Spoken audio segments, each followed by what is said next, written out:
You're watching the Battered Fans Network.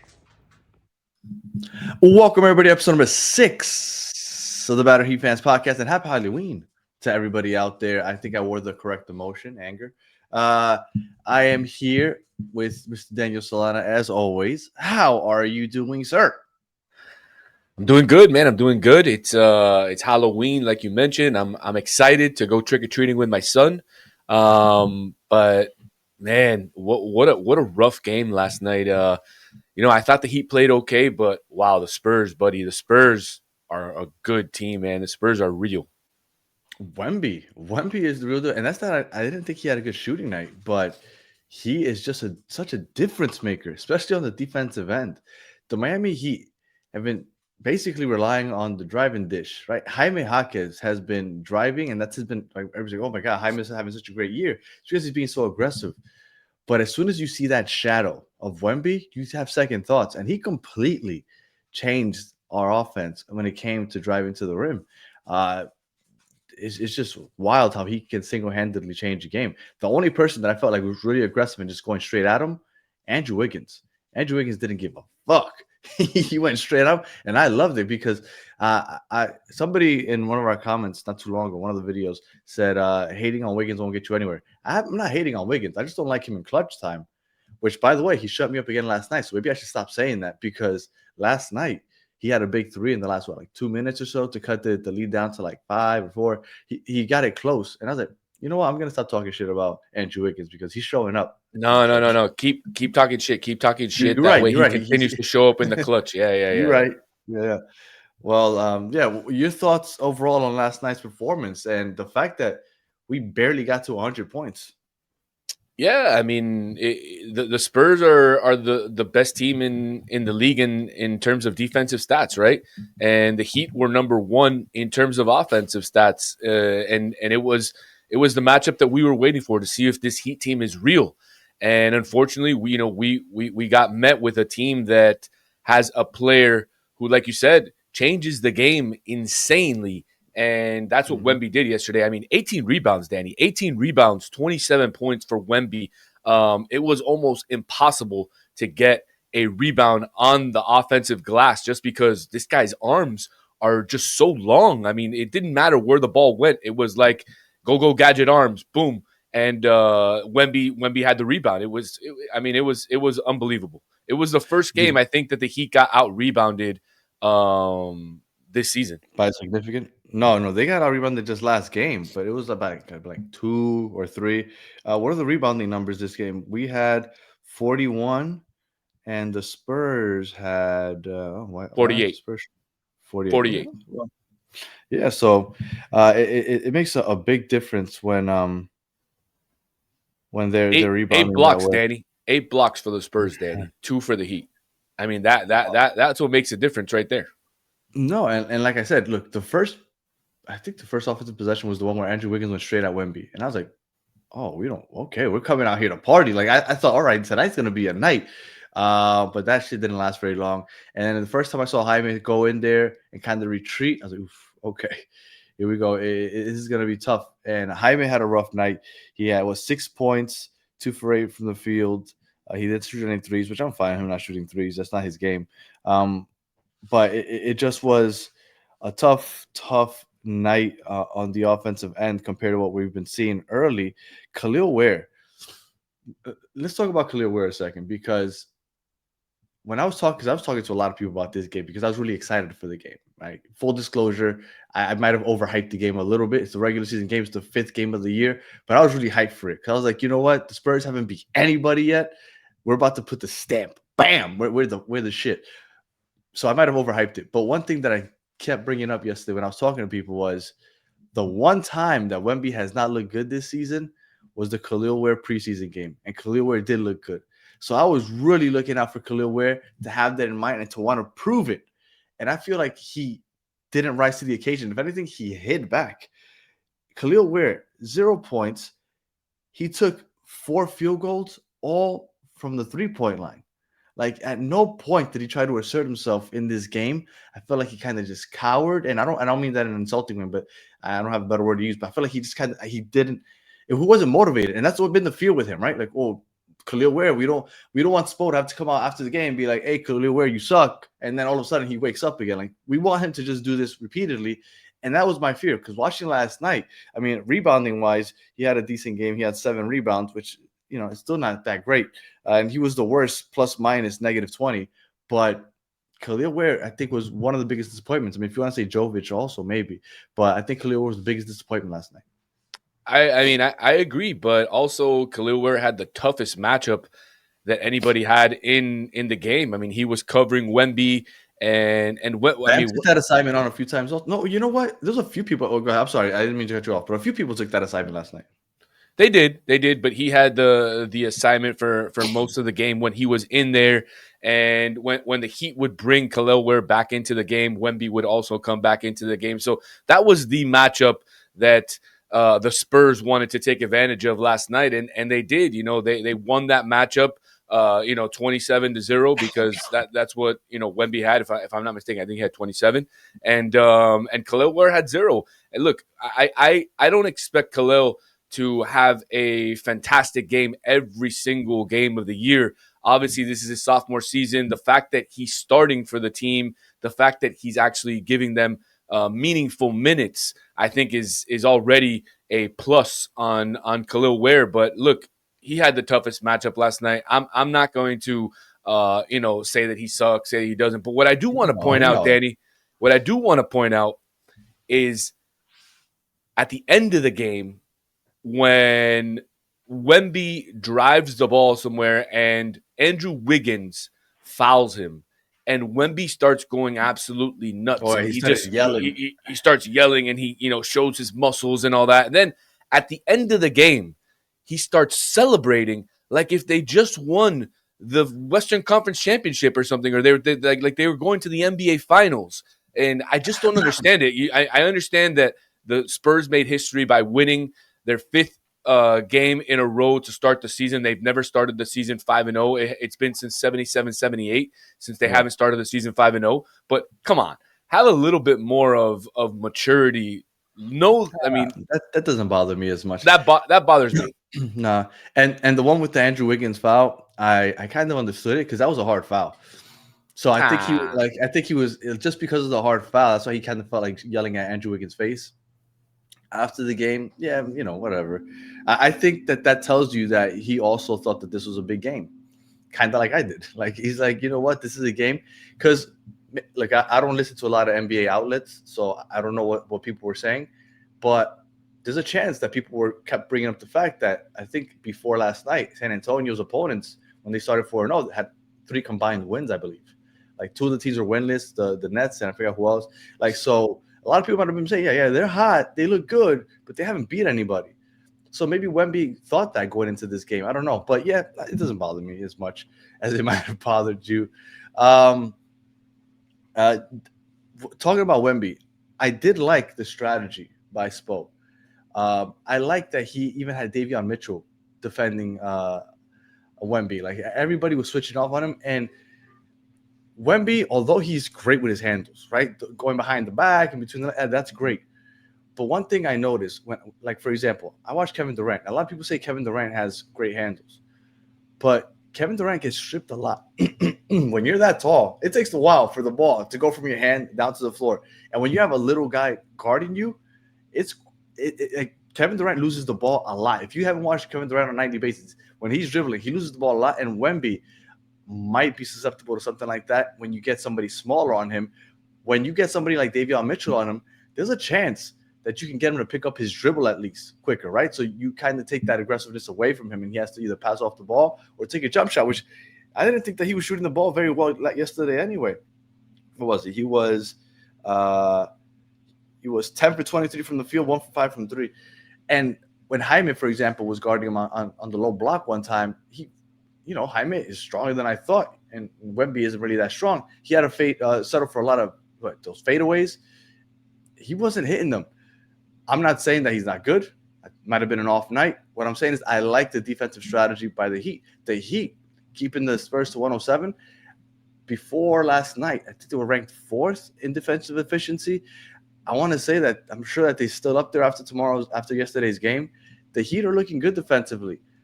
Do I think that this is an indication that they can't keep up this offensive flow that they've had to start the year?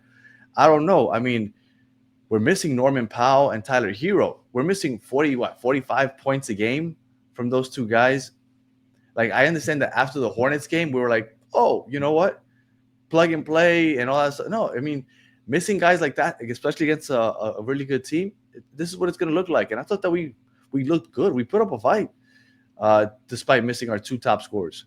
Yeah, absolutely. And look, one of the biggest stats that we haven't talked about yet is free throws, right? The Spurs got 23 free throws. The Heat only got 11. The difference in the game was 6 points. That's 12 free throws more that the Spurs got. So maybe the Heat weren't as aggressive as they had been the first couple of games. And that could have made a big difference because they ended up making 9 more free throws than the Heat made. And again, like I said, they only won by 6. So, look, I don't think that we have to get worried about the Heat. I think the Heat are going to be okay. Yeah. Just like when we talked about if they could come in 2-2 after this 4-game swing. Obviously, not the way you want to start off going on a West Coast swing, especially with who you're going to play next: the Lakers, the Clippers, and Denver. But look, I'm very optimistic. I'm very optimistic, especially the next game against the Lakers. The Lakers don't have LeBron. We'll see if Luka Doncic is back. He didn't play the last game. I heard it. He is going to play on Sunday. But look, man, I'm not worried about the Heat. This game gets me even more excited. The fact that Wemby was so excited gets me hyped because it shows me that this team is real. Like kind of like you said, Danny. He was hyped because they actually beat a real good team. And credit to them. But I think that says a lot about the way people are now perceiving the Heat, right? If he has a game like this where it's close at the end and then at the end they beat, I don't know, the Warriors or, I'm blanking on teams for some reason right now.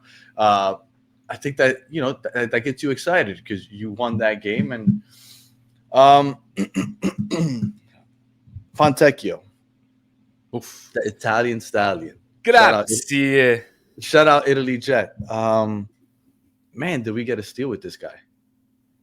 His trigger is so quick. He was 5 for 7 from threes. He Hey, there's something I want everybody to learn, and I texted it last night in the group chat, but I want everybody to learn. Simone è bagnata. And that means Simone is wet. Because, wow, fellas, wow, is he just, wow. Can you say it again? Yeah, Simone è bagnata. È bagnata. You're going to make me say that. I might get in trouble with my wife, but I'm going to start saying that. 18 points, Danny. 18 points. He was unbelievable from beyond the line. He got fouled 2 times. Well, he wasn't fouled one of the times. It was Bam that was fouled one of the times. But he got 2 4-point plays in the game. Wow, this guy is a major upgrade from Duncan Robinson. Yeah. He plays defense. He's longer. He's just good, Danny. He's good. Love the Italian guy. Do you think that Jovic is now starting to have a tough time, maybe mentally, the fact that he's still coming off the bench? He lost his starting spot, which a lot of people thought that he would be a starter after he signed that contract and that they wouldn't start Wear and Bam together. Coming off the bench, and now yesterday, I didn't notice him getting hurt. I don't know if you heard anything since last night. He played less than 10 minutes. He played 9.5 minutes. Or was it because Fontecchio was playing so well that they had to put Fontecchio out there? Fontecchio 28 minutes almost.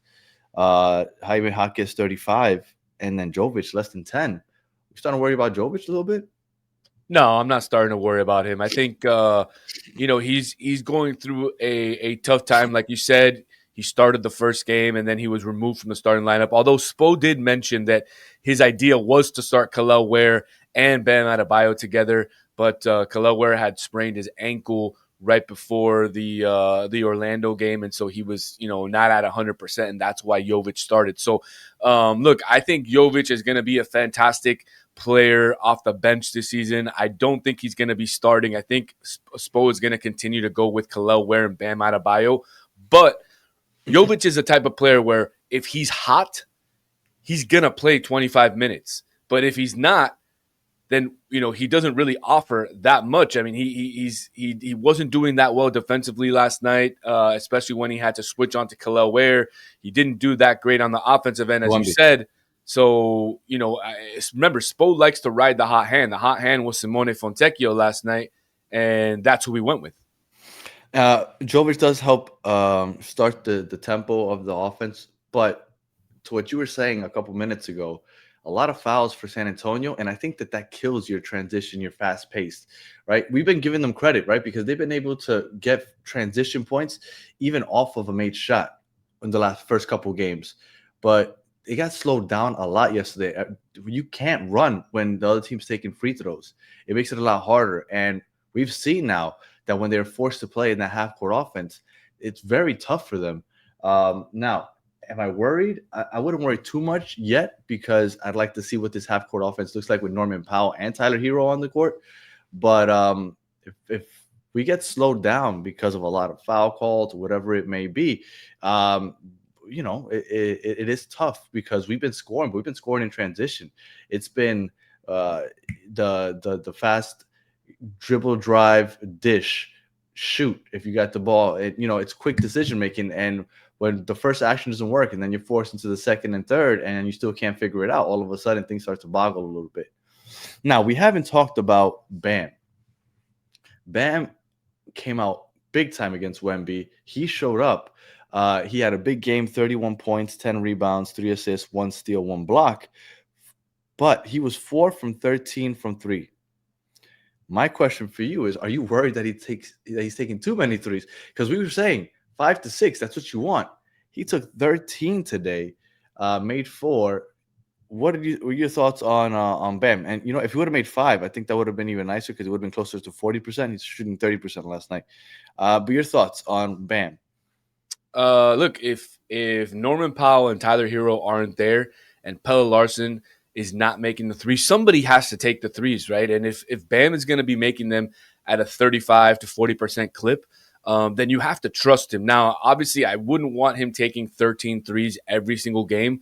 This was a special circumstance, right? Because you had Wemby inside in the paint, and look, it's a lot tougher to drive against a guy who's 7'6".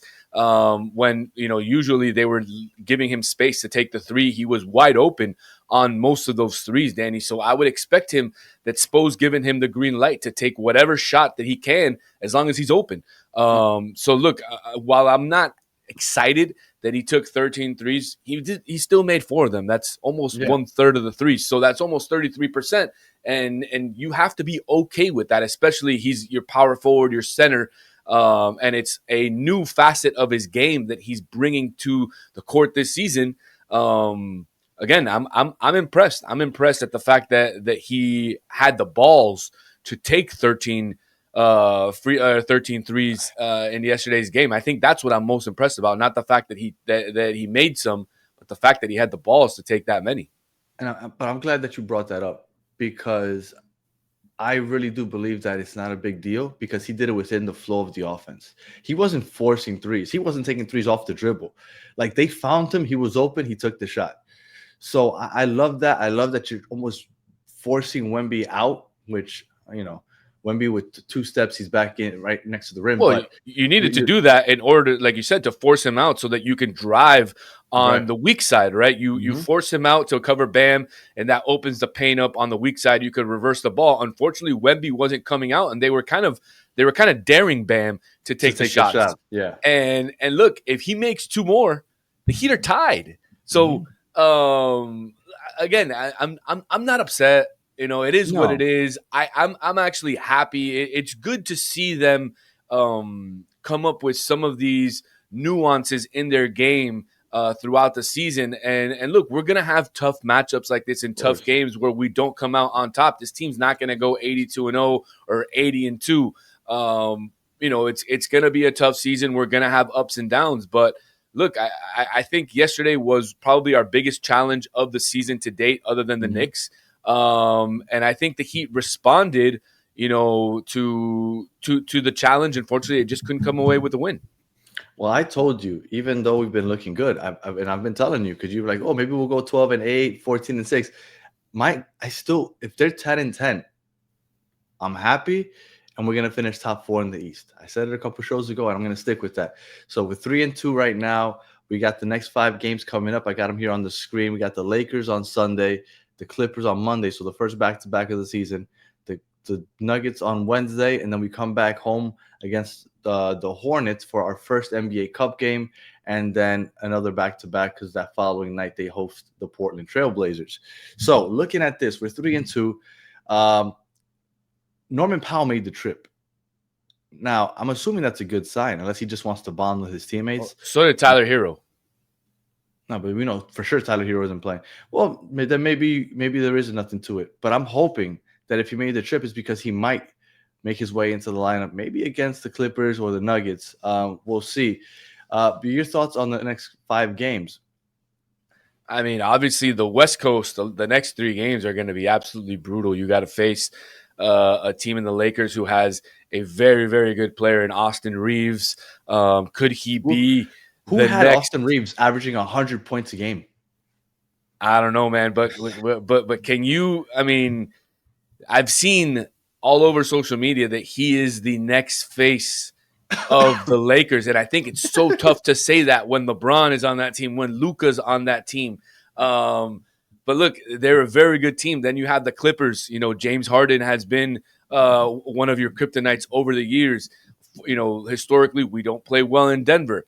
I'm not expecting us to win any of these 3 games. I'm expecting us to be 3-5 at the end of this West Coast swing. And then you come back to a easier schedule against the Hornets, against the Portland Trailblazers, who are, you know, along with the Heat in this drama of the betting scandal without their coach and all that. So, by the way, how do you think, you know, Portland feels now that Jaime Jaquez and Jovic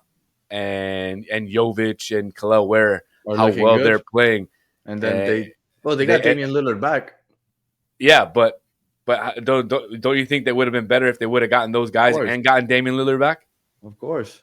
Well, they wouldn't have gotten Damian Lillard back if we would have gotten him. But I forget their GM's name, but can't stand that guy. Yeah, no, some people are hard headed.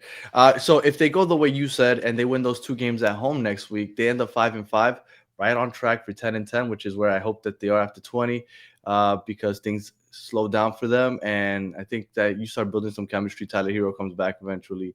And like I said, if we finish 10-10 after the first 20, we're finishing top 4 in the East. But I do feel a little more optimistic. I think we could either beat the Clippers or the Lakers. I don't see us beating Denver, but I do think we get at least one of those games in LA. And I think by the end of next week, we're 6-4, which is sitting pretty in my opinion. But I am not worried after last night. We lost to a good team, possibly what looks like the best team in the NBA right now. But we'll see. Solana, any final words? No, man. Happy Halloween. And we'll be back on Monday. Oh, man, I'm dressing up as a caddy. Golf caddy. Yeah. All right. I'm gonna be a candle. A candle, like the one from Beauty and the Beast.